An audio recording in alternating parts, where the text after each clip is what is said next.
Yes, urakaza neza rero gukurikira ibintu bigiye top 5. Ibintu byose biba ari bitanu. Ubutano nzabageza no kuri 7. Ubwo nari nakabaye narahereye kuri 3 ariko 3 byagarukiye mu ntekerezo itamera kuri 5.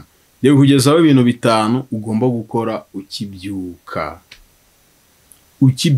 kwa kundi ubyuka ugahita ufata telefone utaranatera ikimenyetso cyangwa utere kariruye.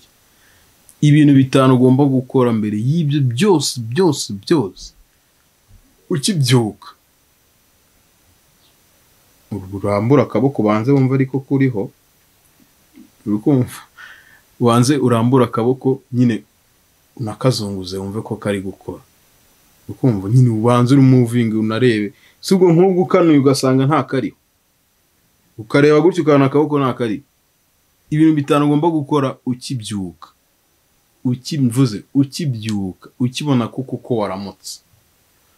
Ibyo bintu 5 nubikora umunsi wawe uzirirwa umeze neza, nyine uzirirwa wumva ufite imbaraga, wirirwa wumva umeze neza, wumva umunsi wawe wagenze neza, wumva wishimye, nta mujinya. Ni wabwirirwa uzaba wishimye, ni utabona amafaranga uzaba uri gushima Imana uvuga ati kuba uyu munsi urangiye na amahoro birahagije.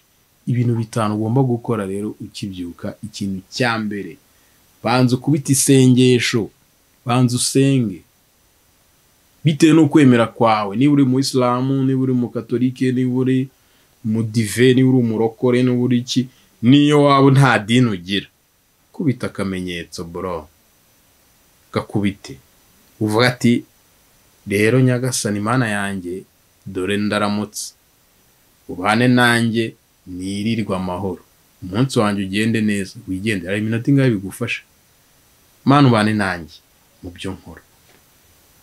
Kubita agasengesho wumve neza ko uri kumwe n'Imana. Yego, icyo ni icya mbere ugomba gukora ukibyuka. Ikintu cya kabiri ugomba gukora ukibyuka itufata ikirahure cy'amazi cyangwa igikombe, unywa amazi karahure kamwe cyangwa agakombe kamwe, utitaye ko abishye, utitaye ko utayashaka, utitaye ko nta cyaka ufite, utitaye iki n'iki. Bikore umunsi wawe nibwo uri bugende neza. Impamvu ujya ku kazi bikanga ukumva wananiwe ugakora ukumva ntago banyweye amazi. Urashaka gukoresha umubiri n'imodoka itagenda itanyweye esanse, urumva uri tayari wowe kubitamo akarahure k'amazi. Icyo ni icya kabiri ugomba gukora. Ikintu cya gatatu ugomba gukora, kora agasiporo gato. Ntujye kwivuna ngo wimanyagura ugira gute. Kora akantu akamuvoma nyine ukoresha umubiri, nyine wumve yuko unameze neza, ingingo zigifatanye. Ubanze wumve akamuvoma uragasabwa nyine. Niyo yaba iminota 5, niyo yaba iminota 10, ariko ukora akantu kamuvoma gakoresha umubiri, nawe ukanguke umenye ko utagisinziriye, nyine utangira imirimo. Umunsi umenye ko umunsi utangiye. Ikintu cya 4 ugomba gukora, baramamagaye. Ikintu cya 4 ugomba gukora. Hello. Naramutse neza Jado. Naramutse neza. Ego. Nitwa Rusaro. Marira Future Finance Profession Limited. Dukorera Nyamirambo mu Biduha mu nyubako yitwa Bifro ya mbere.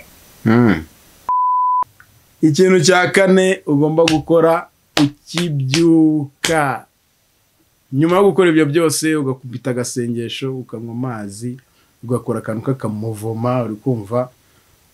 Ikindi kintu cya 4 ugomba gukora, ugomba gukaraba. Uzakora amakosa yose ariko ntuzabyuke ngo uve mu buriri ugende utoze. Ikosa rikomeye cyane, umunsi wawe wirirwa nabi cyane mu byukora byose. Mbere yo kuva mu rugo kwa niba ufite nk'akazi, mu gitondo byuka nyine ukitegura ukagenda. Uzakora amakosa yose ariko ntuzave mu rugo utoze. Uzoge bro, birakora. ikintu cya gatanu rero ugomba gukora mu gitondo, ntugakore ikosa ryo kudafata breakfast. Nushake ntuzarye saa sita, ariko mu gitondo uzarye uri kumva. Apana vuga ngo wanyweye icyayi n'umugati, ibyo ntabwo byakwiriza umunsi. Uzakubite n'umushyushyo n'ubu hari, niba nawe uhari ufata ibyo wari kurya saa sita ubirye mu gitondo, ariko ntuzakore ikosa ryo kugenda mu gitondo utariye.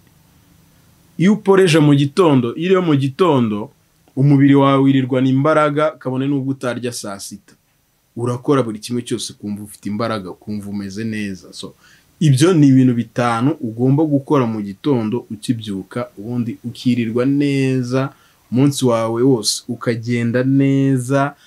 Tubinyuzemo twihuta. Ikintu cya mbere ugomba gukora ni ugusenga mu gitondo. Ikintu cya kabiri ugomba gukora ni ukunywa amazi. Ikintu cya gatatu ugomba gukora ni ugukora ka muvoma ga siporo. Ikintu cya kane ugomba gukora ni ukoga ukiyuhagira. Ikintu cya gatanu ugomba gukora ni ugufata ka breakfast. Kati